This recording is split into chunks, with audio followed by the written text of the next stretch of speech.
Okay, now we're going to talk about AI prompting and how to expedite development by utilizing AI.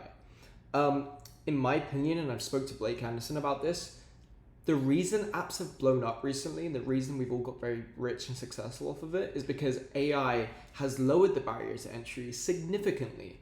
It saved a lot of time, it's super smart, and like you can build and test and validate things at lightning speed.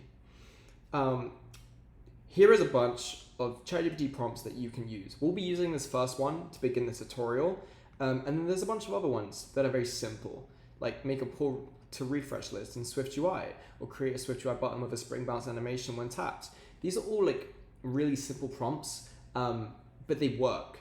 And instead of like needing to learn to code, like knowing all the ins and outs, this and that, you can just ask ChatGPT to build it for you.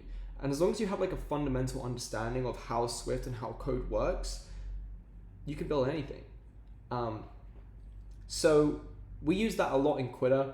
I use it a lot to expedite my work with the community. Like most of the community functions built by AI. I mean, I understand how they work now, but like I didn't initially, and ChatGPT just did it for me, and now we have a fucking working community that has 1,000 posts a day.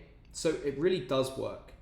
And usually the more detailed, the better. As you can see, this prompt that we're going to use for the beginning of the tutorial, I want to build a Umax clone in SwiftUI. Okay, very explicit. Then Umax is an app where you can take a picture of your face and it will rate your looks out of 10. This should be out of 100. Yeah, that should be right. This image should be passed to the OpenAI API via MacPaws repository, and the results should display on the front end. If you've coded before, you can understand what I mean by results, front end, whatever. And repository, very simple. I will explain later. The scores it should give you are overall rating, potential, masculinity, skin quality, and jawline, and cheekbones, sorry. So this is exactly what Umax has, so I'll just pull up their app right now. Oh shit. As you can see, there is an overall, there's a potential, masculinity, skin quality, jawline, cheekbones. And it's just his face, and that image is rated by ChatGPT. Very, very simple stuff. So yeah, that's the prompt I'm going to give ChatGPT in the next section of the tutorial. But usually just the general rule is like the more explicit, the better.